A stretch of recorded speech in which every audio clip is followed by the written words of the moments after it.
welcome back. Intellectual Abattoir podcast. Today, I've got to tell you something embarrassing what happened, because the eagle eyes out there will spot it. You've got to get ahead of these things. Anyway, I'm speaking to Dave Green, former comedian.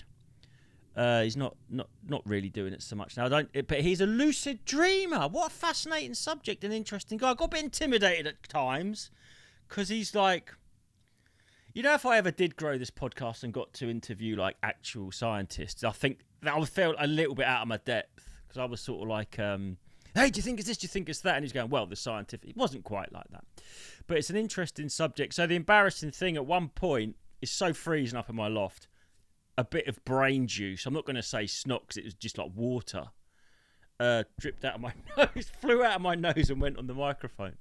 So you might spot that. See if you can spot it. Actually, you can see it's just before I turned the thing round, because I could see it and I was like, I don't want to address it while I've got a fucking guest giving up their time for me voluntarily. But in this, we speak about the phenomenon of lucid dreaming. And lucid dreaming is like,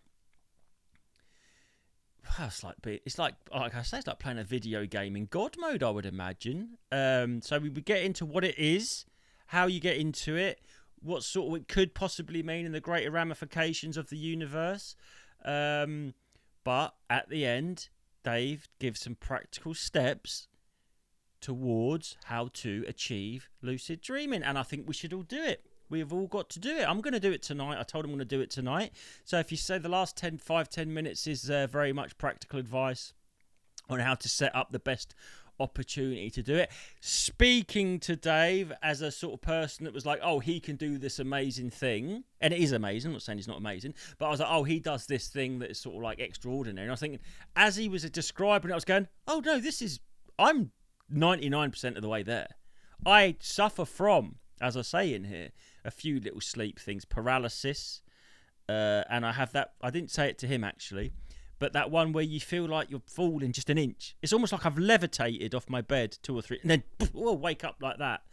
I meant to ask him about, is he like nightmare proof?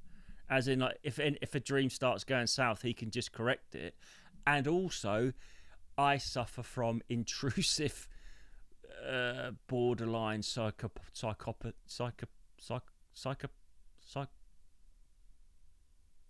can't think how to say it. Psychopathy. Psychopathic. Maybe I should edit that. Intrusive daydreams. So if someone slights me, like slightly disrespects me, absolute stranger in the street, walks a bit close to me, 3 days later I'll idly find myself smashing their head in with a hammer. Thankfully, I don't act on these, and I sort of go, oh, that's a bit much. But I do lucid daydream, and I do have, that's what intrusive thought is, isn't it? And it's interesting, isn't it? I think that there's certain things that should bother me and don't, and some things don't just really seem to hit me. I don't know what that's got to do with what we spoke about today. But anyway, he's a really interesting guy. Lucid dreaming doesn't sound as scary or unattainable as you might think. Let's all try it. Write in the comments when you think you saw my bit of snot fly off. And also, how did you get on with your lucid dream? And let's do it together. Let's start a lucid dream club. That's what we should do. It's not one of those, I did break, it's not one of those boring dream interpretation conversations. I don't go a bundle on that. Oh, well, if you dream your teeth are falling out, it means you're, it's all that. Oh, I have anxiety dreams as well. And I wish I could lucidly put my clothes back on as I'm sitting in an exam. My recurring anxiety dream, bearing in mind I did full-time education back when I got a grant, and I literally did it to shirked out of working for a living. So I did my GCSEs, hated school. Then instead of having to get a job, I did A-level, hated that. And then instead of having to get a job, did a degree. Because I got a grant. So I rinsed the system. So, but I did not care at all about academia. I'm not one of those people. I'd never ever cared. My parents didn't really care. It's just like, you can be building anyway. Don't worry about it. But my anxiety dream is like now a bit like a another film reference. You'll get that when you watch this. Like, is it Back to School with Rodney Dangerfield? Is I get a phone call and they go, "Oh, Justin, you know you still haven't finished your English A level from 1992. It's like, you've got to come back and I have to go back and sit in the sixth form common room like this." Like another film reference, Woody Allen in Annie Hall when he's back in the schoolroom as an adult. So I don't know what that is. And then, having said we don't talk about interpretation of dreams, I've done it in the introduction, but there is none of that in this. So here we go. Got a new catchphrase. Wait for it. So the fantastic, the amazing, the powerful Dave Green. Let's get weird. And here he is on the Facebook Messenger. It is Dave Green. How you doing, man? Yeah, good, Justin. How are you? We were just saying before I started recording it, we haven't seen each other for an awful long time. At least probably 7 or 8 years, maybe. Yeah. I'm estimating. So you don't do stand up no more? Not really. No, it's not like. I didn't mean that in a disparaging way. I mean, like, I don't see you really talk about it much, or.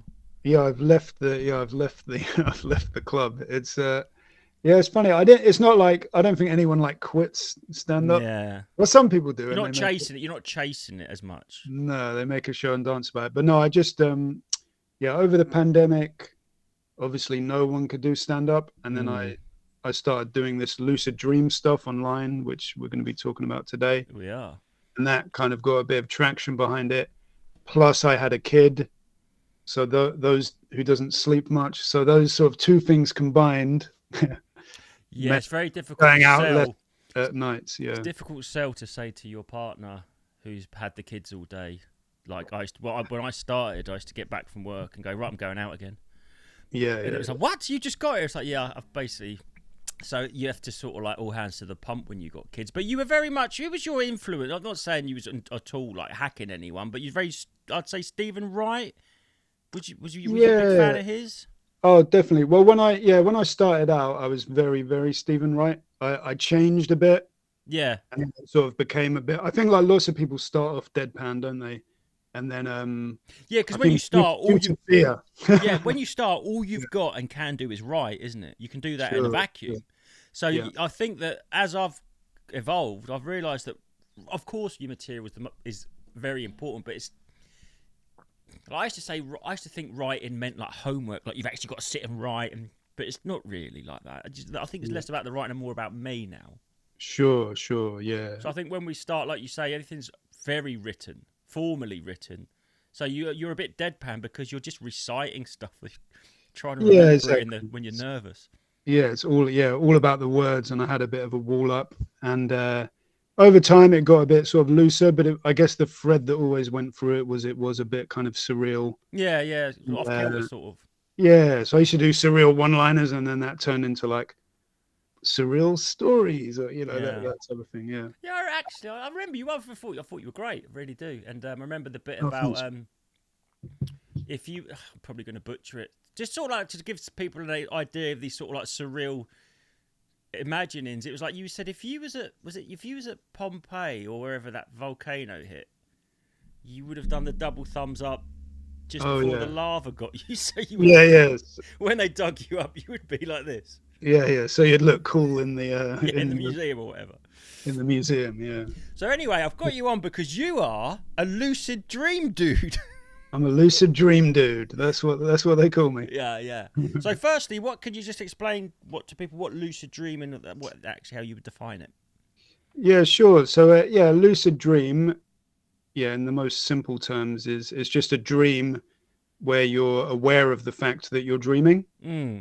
So I don't know. I mean, have you ever had that experience? Some people have had it like. I actually thought about that leading up to this, and I think it's that is the exact moment I wake up. Sure, yeah. Is that a common sort of? Yeah, that happens a lot. Yeah. But it's just interesting to know you've at least had a tiny glimpse of it, so you know. Well, hopefully I'm going to ask you for technical pointers later, but I'm fascinated in it. It's a bit Matrixy though, isn't it? Knowing you're dreaming or Inception, it's a bit. Yeah. Is it a bit like knowing you're within the simulation? Really? I mean, Inception is kind of a film about lucid dreaming in the I mean, it doesn't use the term, but it's No, yeah. yeah, it's lucid dreamers love that movie because it's well, some of them are like, oh, it's all inaccurate or whatever, but yeah, I think it's pretty cool. So it And is. also, do you use that as a shorthand? If someone says, like, say, someone says, I really don't understand what you mean, do you often go, have you seen Inception? I may do, yeah, I may do. I Yeah, mean, so it's a yeah, good for that, isn't it? it's yeah, so it's that type of thing. So yeah, it's a dream where you know you're dreaming, and on top of that, once you know you're dreaming, if you're in a dream and you know it's a dream, you're aware that everything you're seeing is a product of your mind, right? Yeah. So then once you have that knowledge, then you can influence and sort of choose what dream you would like to have, essentially, and change the environment. You could, if I wanted to dream of Justin, if I wanted to dream of you, I'd tell myself, oh, I'm going to see Justin when I look around there, and then there you would be, for example. So it's like being inside. Lots of people shy away from comparing it to imagination, and I understand that because it's way more vivid than your imagination. It's another film. It's like you're actually there, but it's a bit like Total Recall. Total Recall. Yeah, I'm trying to remember that movie. He goes yeah, on holiday, but you reality. don't. You just go and buy the memories of being on holiday. Mm-mm. And it's not quite that, but it's almost like that's a bit nuts. Yeah, I didn't realize that sort of. And is it when you're in it?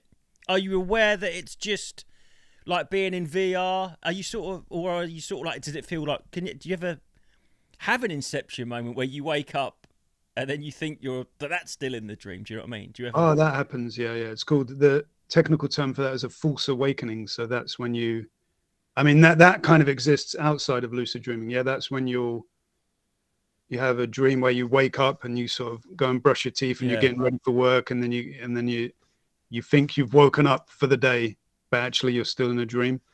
But yeah, that can happen after a lucid dream. So you can have a lucid dream, think you've woken up, and you're going to write down your lucid dream because that's part of learning to do it. You write down your dreams, and then but then you're just in another dream. You can have more. You can have 4 or 5 of them in a row. Yeah, that's Inception, is it? But another film that reminds me of that, and we're just going to talk everything in films, it seems like, is American Werewolf in London, where the zombies are behind the curtains in the hospital. I've seen that movie, but not for a long time. He has this nightmare, as he sort of doesn't know he's a werewolf. He's in like the hospital bed, and he has this nightmare about these zombies killing all these people in a house. And then he wakes up scared, and the nurse comes in and she opens the curtains, and the zombies jump out and kill her. And then he wakes up again. But it's a really good. Yeah. Right, so you can control your dream. Do you do it every night? I don't do it every night. No, I do it like maybe a couple of times a week. I just thought it was addictive.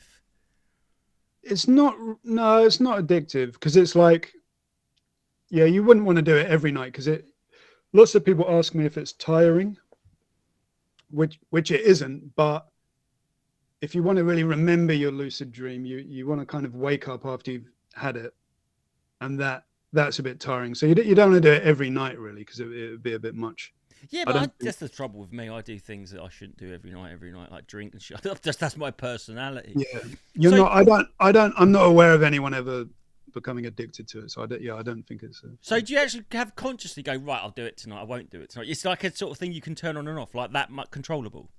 Yeah, well, the answer to that's a little bit nuanced. Like I have them quite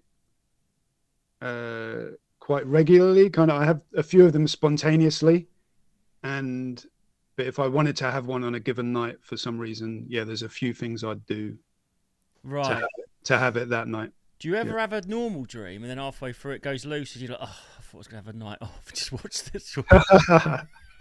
Yeah, well, that's So there's sort of 2 ways to have a lucid dream. The most common way is what you're saying, where you're having a regular dream, and then suddenly you realize you're lucid, right? That's the most. So suddenly realize you're dreaming. So that's the most normal way. But then there's also another way which I do, which is more like, and it sounds kind of strange, but you sort of retain your waking awareness as you fall asleep, and then you can sort of go straight into the lucid dream. So that's quite interesting. But it's weird. I mean, like, one of the main techniques for having them is kind of interrupting your sleep. So you'll wake up and, like, go about your business, have a cup of tea, read a bit or whatever, then go back to sleep. And then because you've kind of got that waking awareness as you go back to sleep and you're telling yourself, I'm going to have a lucid dream, that's like a technique for doing it. And I think I've managed to have a lot recently since the birth of my son, because as you know, Yeah, if you've got broken kids, you're sleep. Yeah. waking up all the time anyway. So yeah, I quite wake him up to settle him, and then when I go back to sleep, I sort of tell myself, oh, I'm going to have a lucid dream when I go back to sleep, and then you can kind of have them quite regularly. Hearing you say that, I might have had more of this than I first thought. You probably have. I have this thing because if you're not aware of lucid dreaming, I kind of have this thing where those sort of like, I'm not going to say you fully wake up, but you partially wake up for a period of time in the night and then go back deep again. Sure, yeah. And I do have that thing where I sort of go, oh, for 20 minutes, this is my vocabulary. I think, oh, for the last 20 minutes, I've kind of been daydreaming. And then but only acknowledge it at the end of that 20 minutes and then go into a deeper sleep, it kind of feels like. Okay, that's interesting. Yeah, that's cool. Like when you wake up a little bit, so at the end of every REM period, you have your sleep cycle, which is like 90 minutes. And every REM period is where you have your dreams, like your vivid dreams. And yeah, at the end of that cycle, yeah, you wake up a little bit, even if you don't remember it. So that'd be what you were talking about. So it sounds like you have sort of remembered that micro awakening, what it's called. And that is a good moment. If you can remind yourself there, or when I go back into the dream, I'm going to realize I'm dreaming. Right. Then that's a good way to do it. And you could probably do it if you already aware of that. That's the thing, because it's not something that it's not sort of like a very common subject. But like I said, I haven't really got the vocabulary. But like when you were describing it, I was like, no, I do that more than I realised. Yeah, that's so common. Like it sounds like quite an esoteric kind of subject, and more often than not, like most people, exactly like you're saying, they're like, oh yeah, I kind of do that. But yeah, there's no words for it. We don't describe it, do we? We just go, oh, I have this weird stuff. Yeah. I mean, dreams are like, the more you pay attention to them, the more they give back. So if you're not paying attention to them, you just forget them. If you start paying attention to them, the more you pay attention to them, the more likely these more unusual experiences are going to happen. Because I think that I have not so much touch wood, because it used to terrify me. I remember the first time it happened, sleep paralysis. Oh, yeah. Now, seems to be the opposite of lucid dreaming, in that I sort of feel like I'm awake but can't move and can't control it, and I remember once, and this is obviously exaggerated, but at the time it really did feel like I was laying there trying to scream for my parents for an hour and a half. I'm sure I wasn't, but it really felt like I was. Sure, yeah. Do you ever have paralysis? Have you ever had that? I have had it, yeah. It doesn't happen very often for me, but you can, like that happens because, I mean, you might know this, but I don't. Because during your REM sleep, when you're having your dreams, your whole body is paralyzed to stop you acting out your dreams. Right. So that's why that happens. But during sleepwalking, is that to protect you from sleepwalking kind of thing? Yeah, so that can kind of go wrong in two ways. It can go wrong where you're not paralyzed and then you start acting out your dreams, sleepwalking, or it can go wrong in the opposite way where your body's still paralyzed. But your waking mind comes online, which is what's happened to you. And then what happens often is you are looking at your physical bedroom with your actual real eyes, but you've still got kind of dream imagery laid on top of it. Yeah, it's not quite right. You get some creepy figures in your room. But not scared. A bit like, this is what I explain to people about if you've ever done psychedelics and you say, oh, I saw this thing. You go, oh my God, if I just saw a werewolf, I'd be terrified. It's like, yeah, but because you're on it, it's not scary. It's like, sure, that's a bit of an awareness to it, maybe. And okay, so I mean, most people find sleep paralysis terrifying. I do, yeah. Not now. Now I just go, is that a bit lucid? I go, I'll just go back to sleep. Justin, what you're describing there, you could 100% have a lucid dream. If you're having sleep paralysis, and during that experience, you're aware it's just a dream. Yeah. I mean, that you're halfway there to a lucid dream. So quite a lot of people do use that as a springboard. Wow, like to a then portal, go into a lucid almost. Dream. Say again? Like a portal. It's like a portal. That's like when Stargate or another film. Yeah. You could for sure do it. Just I'll tell you some books to get, and you could do it. So is that how you came to it? Then that was what I was going to go next. Actually, did you have a lucid dream and think, "What the fuck was that?" Then research it, or did you sort of like choose to sort of pursue it? So more the first one. Like I've always had them since I was a kid, like quite regularly. And then when I was a teenager, heard the term lucid dreaming, and I was like, "Oh, that's that thing that I do." Right. And then got some books about it, and kind of sort of did some techniques on top of what I was already kind of doing, and then yeah, had more of them, I guess. Yeah, and I sort of like, yeah, so I was quite into it as a teenager, and then kind of forgot about it for a long time, and then yeah, as I say, just over the pandemic, started doing it again. Right. So what? So you're there. There he is. You're in bed. You're all tucked up, and you think tonight's the night. Tonight I'm gonna have a lucid dream. Right. I've got to ask what most people would be thinking. Are they how long before they're just not all about sex? Because I think if I could have a lucid dream, that's all I would do for a year until I was bored of it. You're very insightful, because that is yeah, that is a lot of it. A lot of it is that. And I mean, because dreams are quite sexually charged They anyway. And are. yeah, if you're having a lucid dream, I think but I bed's think that that's bed like, connotation as well, isn't it? You're in the bed. yeah, Is a you're sexual already thing, in isn't it? bed, so Yeah. you might Lay as well. next to someone, hopefully. Yeah, but so that, yeah, that's definitely one of the most popular Yeah, activities. But I would say that if you want to go deeper into it, no puns intended, you you kind of have to get past that, because it does get a bit old after a while. And yeah, sure. if you want to do other things, yeah, But that's just the only reason I asked that is if you look at, I'm going to say mankind, because I mean men really. Like I always had this sort of like this thought, like I wonder, like when a man invented a mirror, I bet it was 10 seconds before he looked at his own asshole. We're just obsessed with that stuff. Like the internet was all based home video. They reckon it was only pornography. sure, Because yeah, people yeah. are like, why would I want to watch Jaws at home? I'd rather watch it in the cinema. But then, what is the one sort of film you'd rather watch at home than around other? Yeah, And it does. yeah, VHS, everything. So I know any technology is driven by pornography. So I thought if you could lucid dream, that would be, I think, most men's first port of call. It's, yeah, it's definitely part of it. That and flying, are the What, like two. flying like Superman flying? Flying, like, so, I mean, any way you want, but yeah, flying around. That's also, those two things sort of come That's interesting, naturally. isn't it? Yeah. So, Yeah, yeah. so do you, what's astral projection? Is that more like an awake lucid dreaming of flying? You've opened a can of worms there, Justin. Have I? That's yeah. So astral project. There's a big sort of debate in the, in the small groups of nerds that are actually interested in this sort of thing, whether to what extent astral projection and lucid dreaming are the same thing. I think astral projection is essentially the same experience as lucid dreaming, but just interpreted in a different way.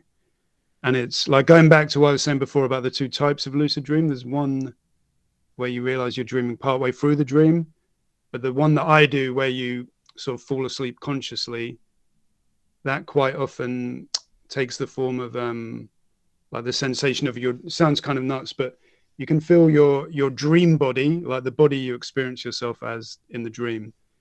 You can feel that kind of separating from your physical body lying in bed, because you're watching the dream from the very beginning of the Got dream. you. I Right? understand You the understand? difference. Yeah. So the way it happens for me is I kind of feel my dream body stepping out my physical body, and then I'm in like a dream version of my house.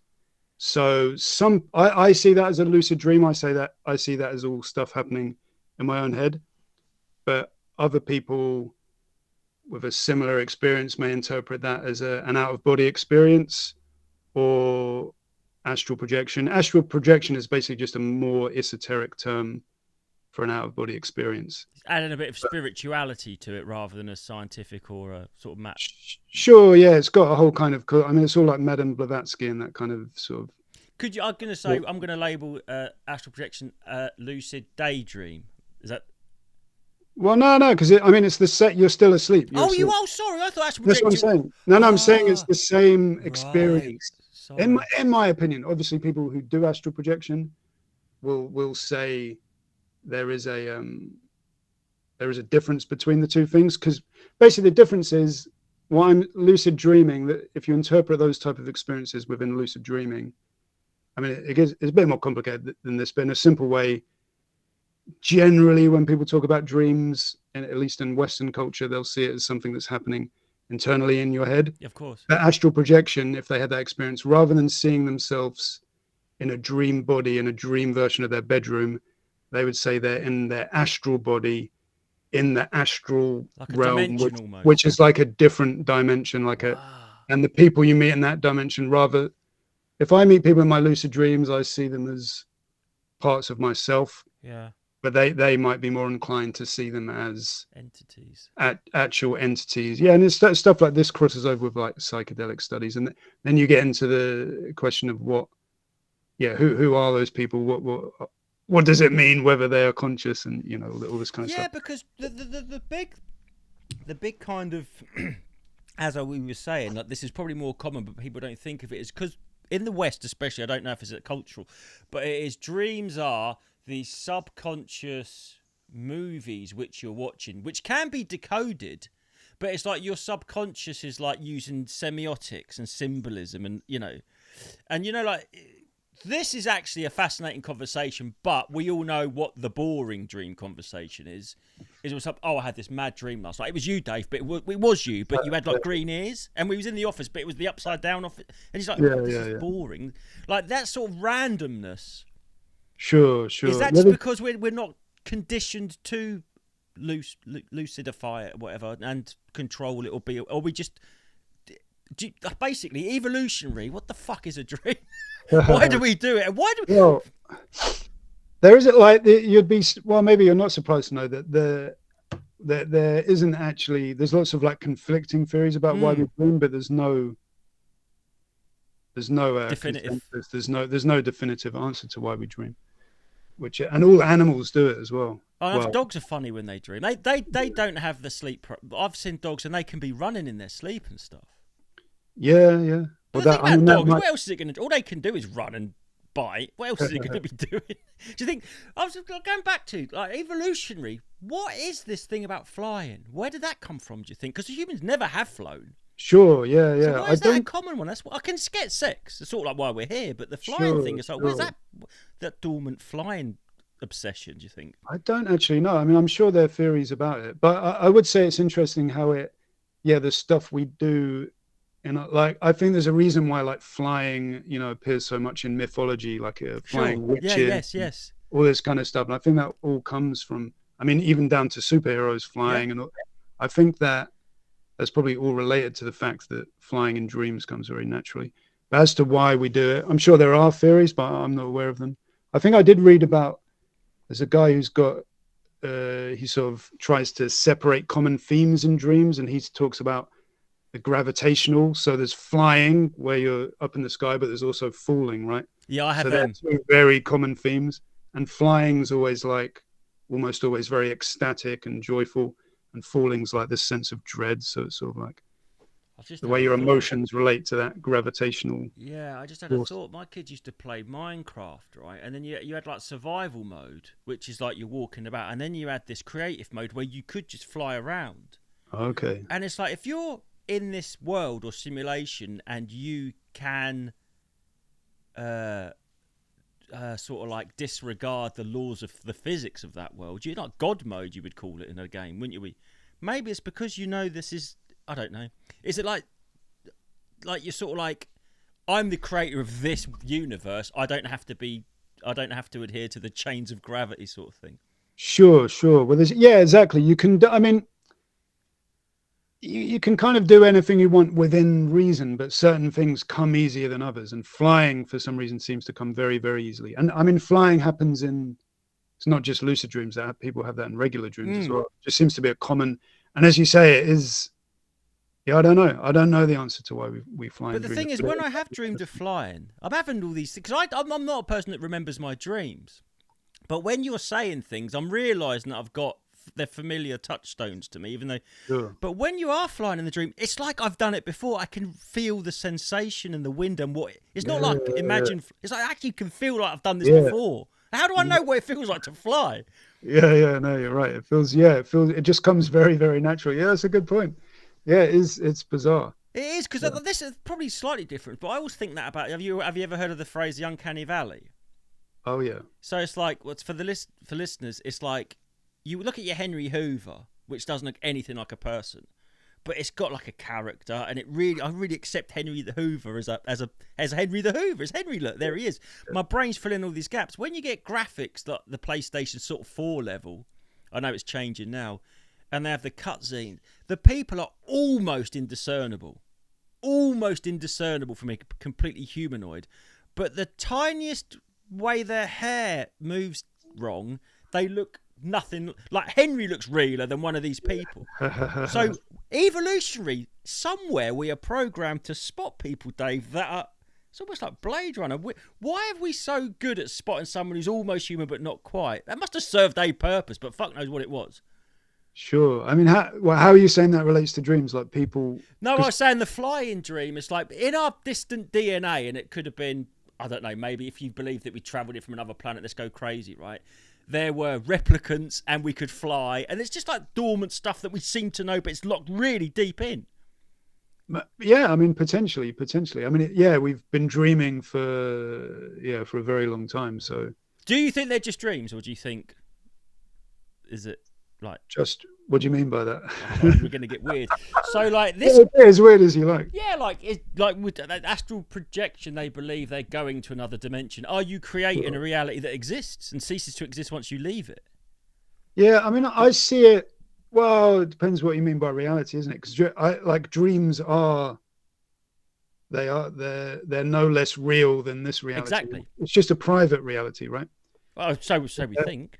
But I mean, that's where you get in. I mean, I've thought about this a lot in relation to, I mean, that whole topic of out of body experiences versus lucid dreams is so interesting because, and I'm not like totally close to it. It does lead into lots of interesting questions about, and you can't really talk about it without getting into like the nature of consciousness. That's where we're going.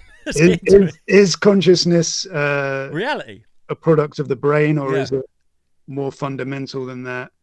Is the brain like a receiver? In which case, then non-local consciousness fascinates exactly me, this type of thing. So those type of worldviews is where you'd have to go to make a genuine out-of-body experience or astral projection of that type of thing possible.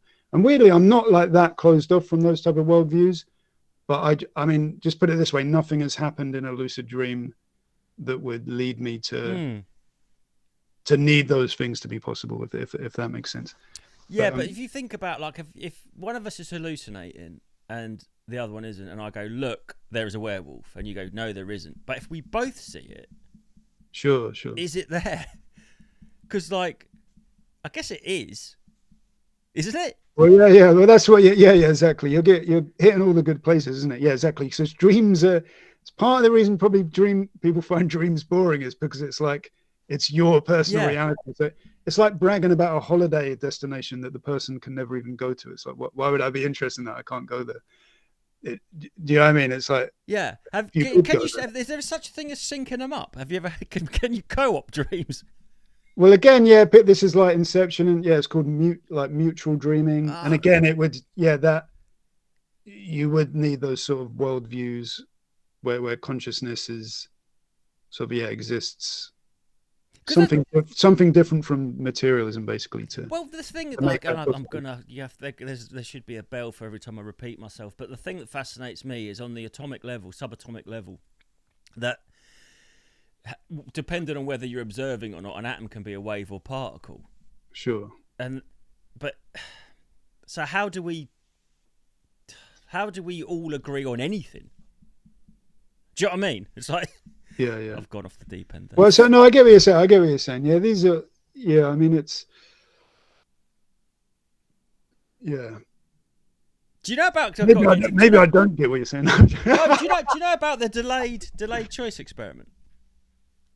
Yes. Yeah, where they. Yeah, they look at that atom, whether it's a wave or particle, after it would have needed to be one or the other, and it must go back in time and change. Yeah, those type of things. I mean, now you're getting into like the one weird area of I've got a sort of surprisingly down to earth view of sort of dreaming and lucid dreaming, but the one area I'm really interested in is precognition, like the idea that dreams can tell the future. Oh, right, yeah. Sort of thing. So that is. That makes sense with the delayed choice, doesn't it? Yeah. Well, I'm not sure if this is exactly what you're talking about. I think it may be like there's. And it does, like, so there's various different ideas in quantum physics, isn't there? Yeah. Like competing ones. But one of them is, the idea of retrocausation, which is, events in the future affecting the past, which is, I think, maybe what you're talking about. Yeah, exactly. That's my point. If we both say that atom's a wave, it is, but it could be a particle. So maybe once you imagine or observe something, it does exist in a way. Yeah, I mean, yeah, it's man, yeah, This is what I do. I think sometimes it's yeah, good being a moron because I've got nothing to stop me going. I've got no electric fence around my moron. He can just free to wander about. So, what's your go-to lucid dream? Do you have a sort of theme? yeah. So I mean, yeah, what I do is the thing that I've sort of my niche, so to speak, is doing. I use it to make artworks. Mm. So I have a lucid dream, and I think like a lot of dream art is people they have a crazy dream Try to recreate it. and then Yeah. they draw their dream. But what I do is I have a lucid dream, and then in the world of the dream, because you can make objects appear, Mm. I find a dream piece of paper and a dream pen in the dream and do a drawing. But because you're dreaming, it's not like the drawing has all sorts of crazy, strange content, and I'm Yeah. not in control of what it'll look like. So it's sort of a surprise, and this drawing appears in front of me. And then I wake up and then I make a copy of that drawing. So that all my artworks are like copies of drawings that are made in Wow. dreams. So, but in the dream, you didn't paint it so much as you were more of a vessel, like Saint. Kind of, yeah. All right. Sometimes I do just one, like I draw just a Yeah. circle like that, and then like other stuff will appear. So it's sort of like a back and forth between sort of lines that I draw and then Yeah. stuff that appears in the dream. So, how closely related do you think that is to just like a super creative artist in the real world? Like, are they tapping into some sort of lucid part of their psyche? Do you think, or Sure, sure. Well, there's like, yeah, there's various other different ways to like access that same stuff. I think like the surrealists who worked with and dreams, Dada and stuff? Yeah. they would do all sorts of like they would deprive themselves of sleep and then do stuff, and then obviously, yeah, psychedelics, drugs is another way. I mean, there's all sorts of ways, isn't there? I mean, it's the unconscious, isn't it? Just different ways of tapping. There's many different doorways into there. Lucid dreaming is So just have you got like a dream studio you go to? Like you have to commute to it. what. Like you get out of Well, your bed and go down and get the bus to your dream yeah. studio. Well, the funny thing, yeah, I've considered doing that. Yeah, getting like a place I go to, but Taking it serious. yeah, but most of my dream. I mean, it's cheaper than actually renting somewhere, isn't it? But because lots of my lucid dreams start off in my bedroom, right? They start off in a dream version of my bedroom. So I'll go to like the dream version of my desk in my dream house, do the drawing, and then I wake up in waking life and go to the real version of that desk, if that Yeah, makes that's sense. So it all quite gets mad. very Inception. But I see it as like, I mean, the drawings are one thing, but I see it, what I do is kind of a story. And I'm writing a book at the moment that's like, because the drawings on their own are one thing, but I also sort of tell a story about the way in which they were created, if that Yeah. makes sense. Oh, gotcha. Yeah. You know what I'm saying? So the dream experiences and the stories I tell about them are like as much part of the art. Because I do all sorts of weird exercises, like, and I sort of collaborate with scientists as well who study dreams. So I did like a paper with one guy, and he's interested in dream characters, which is, yeah, just the other people in your dreams. Mm. So in those experiments, I go up to the dream characters, I give them a pen and paper, and I get them to do a drawing, Wow. and then they And you've produce. done that. Yeah, yeah, And like was it different lots of style to times. the drawings you do in the dream? They look a similar style, but that might be just so much of it's to do with expectation. If I had a worldview where I saw these dream characters as Not NPCs. entities or Yeah. something, they might look different, but I kind of expect the drawings to look vaguely like what I do. But saying that, the content is more surprising and more Yeah. So it's just slightly unusual. not. It's like another sort of something else. Yeah, so, I mean, if in the dream they feel like totally. I mean, again, you're getting into these philosophical sort of questions, aren't you? But they feel totally like they're sort of Have you other ever other had people. anyone in a lucid dream? So you can have other characters in there. Do you control them? Have you ever had a character in your dream? Oh, he's a bit of a prick. I don't want him to come, and I'm gonna get rid of him. But he's got his own character. If you know what I'm saying, or could you control the character? It sort of varies a lot. Yeah, sometimes you could speak to a dream character and you almost feel like you're putting words in their mouth, like you can Right. choose what they say. But yeah, but also very often you'll speak to someone who feels like they, Got their yeah, own mind almost. totally have their own mind. Yeah, and this is like, and that's what part of that paper was about with that guy was, yeah, exploring to what extent dream characters have their own internal world. And it's funny, like talking about, yeah, it sounds kind of nuts talking about a dream character having their own sort of consciousness. But mine And do, Dave. Sorry to interrupt, but because I don't lucid dream, so all of my yeah, characters, maybe I am, but I'm not aware that I can control them. sure, sure. Yeah, but I mean, it's a question, like, put it this way. I mean, is there, I think, yeah, when you're talking about the C word, the conscious, everyone uses that consciousness in different ways. But to put it this way, if you, is there something it is like to be those characters in your dream? Mm. You know what I mean? Yeah. Are they having an experience from their side? And one of the most really interesting study into that kind of idea is the dreams of people with dissociative identity disorder, Yeah. what you called split personality disorder. So they've done studies with people with that condition, and they will have a dream, and say a person with this condition has like the identity of like an old man and then like a young boy identity. And if in the morning he's speaking as the young boy identity, if you ask him, what did you dream about last night? He'll say, for example, oh, I dreamt about kicking a ball up against a wall or whatever. And then I looked over and then there was this old man driving by in the car. But if in that same morning you ask the old man identity what he dreamt about the previous night, he'll say, oh, I was driving along in my car and I looked out the window and saw this young boy kicking a ball against the wall. So within the same mind, they're having the same dream from the perspective of two different characters. Well, that's terrifying because that means all this could be in one mind.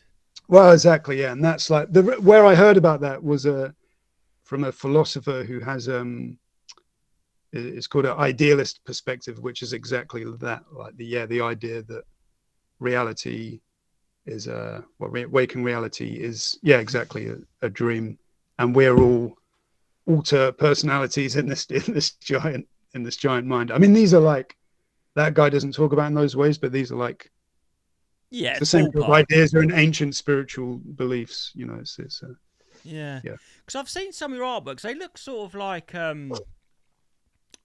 well, you describe them. Not. They look sort of ancient. When you said the word ancient, I was thinking, oh, the artwork sometimes looks a bit ancient, doesn't it? Yeah, I think like, yeah, stuff from dreams is, it's gonna have that kind of what Carl Jung would call like the archetypal content. So that's gonna give it that ancient look that we all this is what I'm saying. So we sort of hit a few things. It's like, oh, I know what it feels like to fly through the air. I'd never have flown through the air, but I know what that feels like. And it's a bit like, have you heard of the machine elves when people take like DMT or stuff? Yeah, everyone sees McKenna and all that. Yeah. Everyone sees these same little things. Yeah. How do you explain? Is that a collective? Is that a collective? Sure. Well, that's it. Yeah. Again, it's like the idea of the archetypes, isn't it? And be like, yeah. So it'd be and like little people pop up, don't they, in so many different altered states of consciousness and so many mythologies. And because when you said about you sort of like expected their artwork to look a certain way, but people don't go into these trips expecting to see those mechanical elves. Sure. Yeah. I mean, I think that what I find interesting about all that stuff is like, I think it's both. I think it's sort of, your expectations come into it and your sort of cultural conditionings. But the question is there some underlying pattern which is more fundamental than that, right? Like, and I think this is going really off the deep end now, but I have a feeling you like going off the deep end. But I think a good way to think about that is the whole sort of UFO alien abduction phenomenon, where people will have those experiences. And how do I say this? So, I mean, like Jung talks about UFOs as like technological angels, right? So that, throughout the ages, people have always seen stuff in the sky, but it's always taken on a different character depending on the culture of the people seeing it, right? Yeah. So in medieval times, it makes sense. Yeah, might be seen as an angel. Yeah. In more well, sleep paralysis is a better way of talking about this, actually. So in medieval times, they thought they were visited by demons that would like come and sit on their chest or Right. whatever. Yeah. Whereas these days, in our more scientifically sort of technology obsessed culture, those experiences will be more likely that intruder won't be identified as a demon. He'll be identified as an alien, and he's Right. abducting you, he's taken on the flying saucer. So the question is, if you want to go down that, if you want to look at that through the lens of archetypes, are those experiences only mediated by our culture and just internal, or is there some underlying quality to that intruder character? But he's just wearing different masks throughout the ages, right? So he'll be in medieval times he was a demon. That could be the now lucid he's an alien. dreamer. Do you understand what I'm saying? I do know what you're saying. It's like they come to you in different, like you said, whatever of the day. Like they didn't know about space, but they knew about the devil. So this figure of another thing. I'm going to use the word alien, not meaning extraterrestrial, but just other than us. Sure. It used to be the devil, or in other cultures it would be this. Yeah. But I was wondering, that could be the lucid dreamer, Dave. The person that comes, that could be the person dreaming all this. Having a dream, yeah. So we're going back to aliens, because it sort of turns out they're real, doesn't it? It's weird that UFOs. I took the piss out of UFO people forever. But I also offer them an apology. Well, I think it's weird, that kind of like, to me, because I'm so interested in those ideas I was just talking about to do with consciousness, and like, I mean, it's so far, I feel I'm not like big into the subject of UFOs. No, I know a little bit about it, and I do find it very interesting.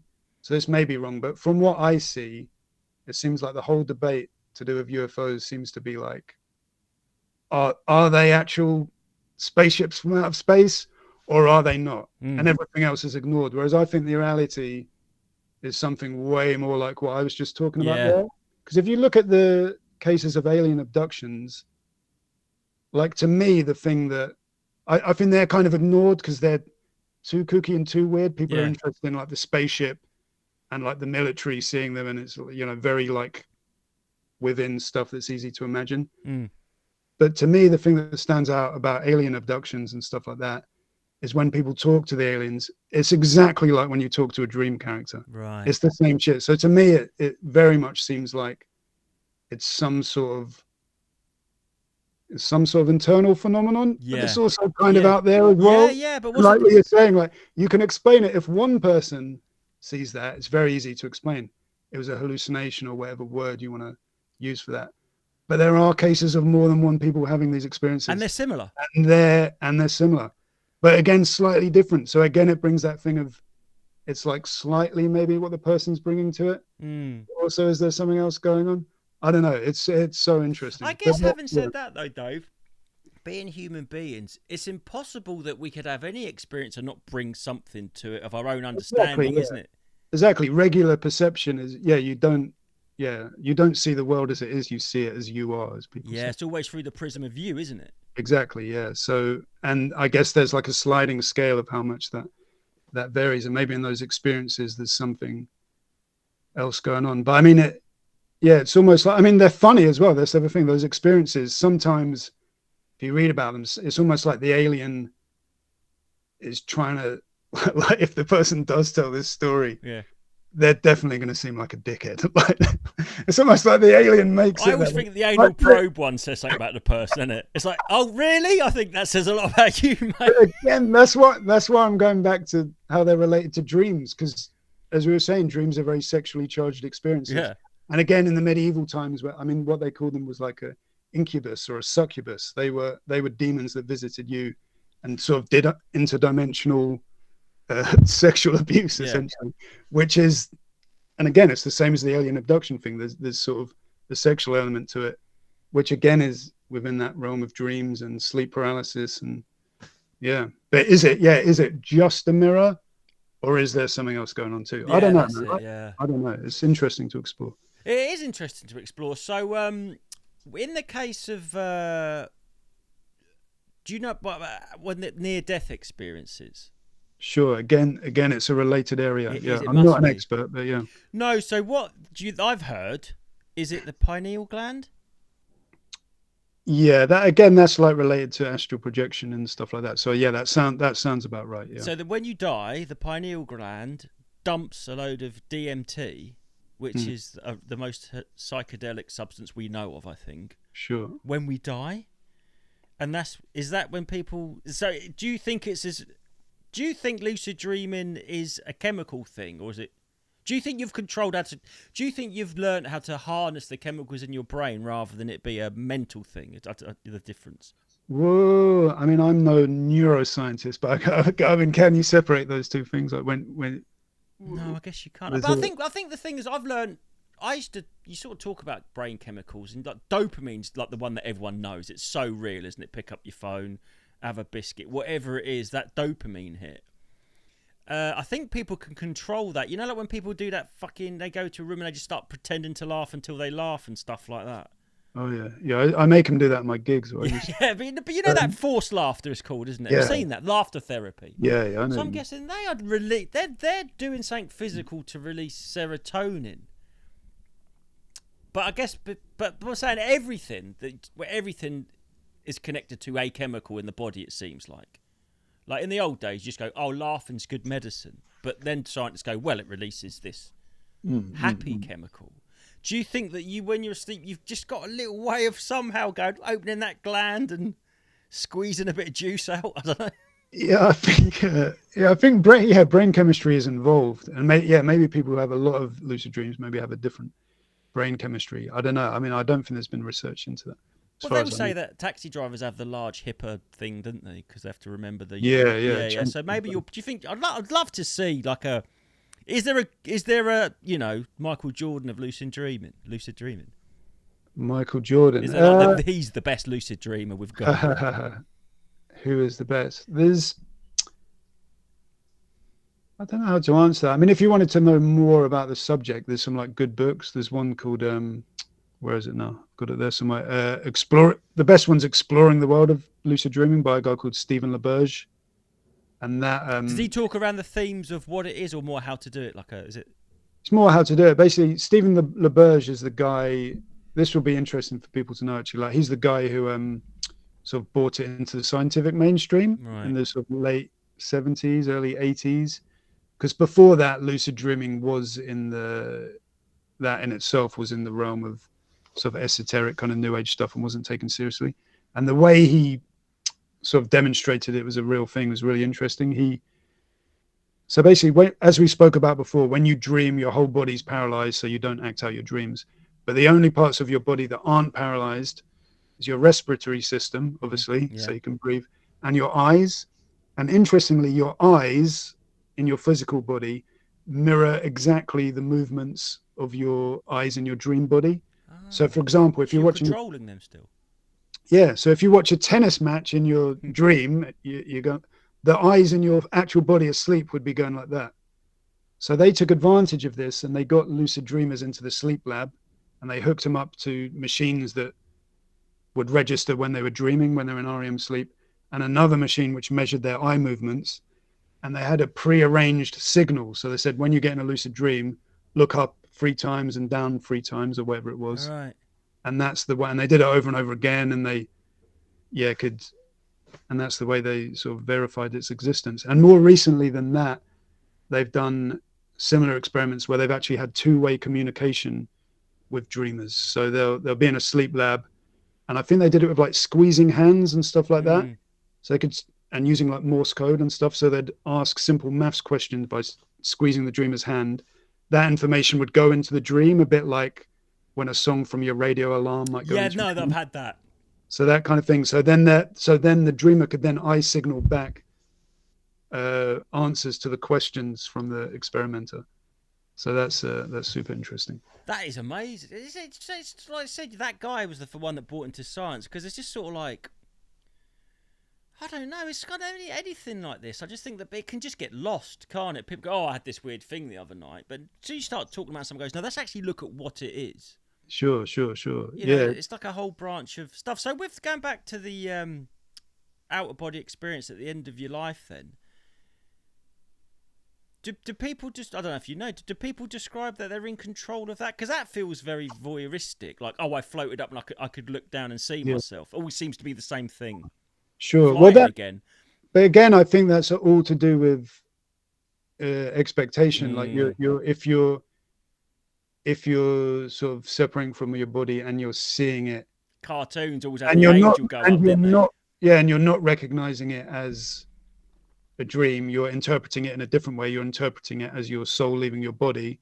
Then you're gonna see things Yeah. which get that interpretation. So Yeah, you're yeah. gonna see your body laying in your bed. Sometimes I see my body laying in bed. Sometimes I have that experience, but I don't see it as me being in a different dimension, Yeah. looking at my physical body. I see it as being another dream body. If that So makes sense. when you die, and what's going to happen to all of us, you might be really cool with the out of body thing, not freaking out at all. Well, Like, oh yeah, I do this all the time. yeah, I mean, this is like a Buddhist idea, isn't it? That, and yeah, I should say, like lucid dreaming, although it was discovered in the 80s by this dude Stephen LaBerge. Obviously, people have been having that Yeah, experience exactly. Yeah, but forever. And like the one culture that has explored it in the most detail is in Tibet. In Tibetan Buddhism, there's a whole branch of spiritual practice called dream yoga, which is right. lucid dreaming by a different name. And if you know a bit about Buddhism, obviously they know a thing or two about death and The you know, sky they're burials. sky burials, yeah. And I mean, they have that phrase, like the idea of dying before you die. That's what meditating is. It's like dying to I this guess life. what sleep is dying a little bit, isn't it? I mean, it's related. I mean, all these things are related. And so basically in a dream yoga approach, they would like controlling the dream and manipulating the dream is just like step one on a much longer sort of spiritual practice. So they can do things where rather than being aware just during REM sleep, which is what lucid dreaming is, they claim to be able to have their waking consciousness in every stage of sleep, including deep sleep. And according to Western science, that isn't possible. But then they also said that about lucid dreaming. So I'd be interested to see what happens with Because that. that sounds more like you were describing how you go about it, rather than quantum leap. Find yourself in this reality. You go into it.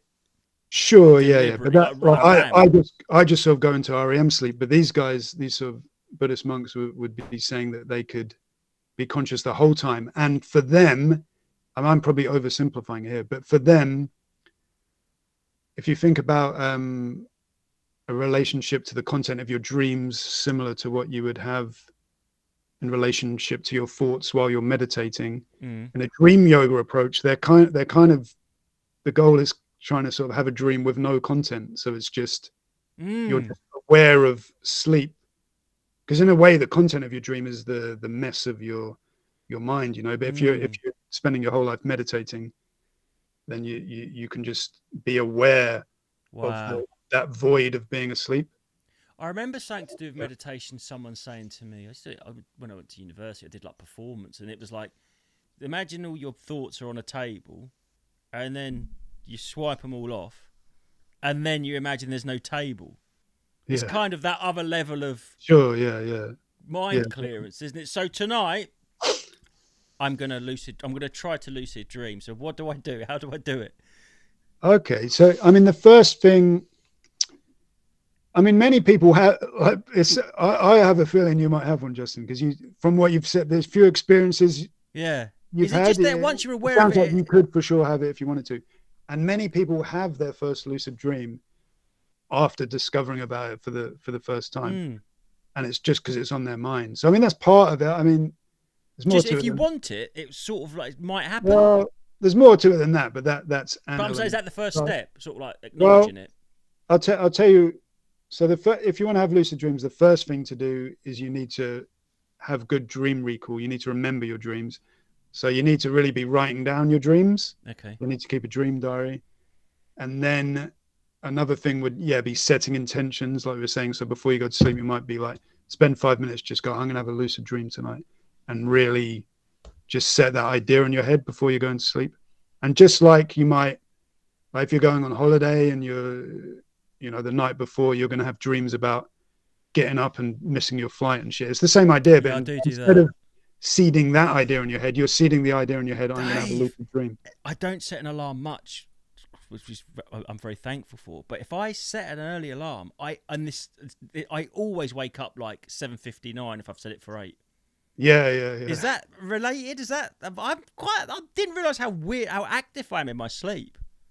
Sure, yeah. No, I get that as well. I don't know the science behind that, but yeah, I guess we just have a very accurate internal clock, I guess. Yeah, okay, it can't be Yeah. that accurate, but I'm wondering if that is that sort of, I must be consciously half awake and aware that I'm asleep and need to get up. That's just kind of a level Yeah, of yeah, yeah. awareness.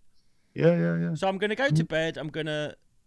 Did you find that keeping a sleep diary makes it easier to access, or if I just have to say tonight, what I'm saying is if I have to take a blank diary and go, that is going to be what I wrote my lucid dream down in tomorrow morning, would that facilitate it, or is it more like you have to keep a diary to get to the lucid dream? It's more like the second one, but anything you do to set the intention will help. But Right. I'm quite lazy with it. I as I say, I have them quite naturally, so I can get away without keeping a dream diary. But Oh, sure, yeah. I'm if the you've, newbie. if you've never had one, yeah, you're probably you you want to start writing all your dreams down. And then the other thing you do, this is a fun one. This is like the most fun part of learning to lucid dream. Is something called reality testing. So that's where you, like through regular intervals throughout your day, you just take the time to ask yourself if you're dreaming. So you just look around you and genuinely, you've got really, it sounds kind of ridiculous, but you've got to really, really ask yourself, is this a dream right now? And there's various sort of tests you can do which take advantage of like the unique qualities of dreaming, let's say. So for example, in a dream, everything's constantly changing, right? Everything's Yeah, constantly in motion.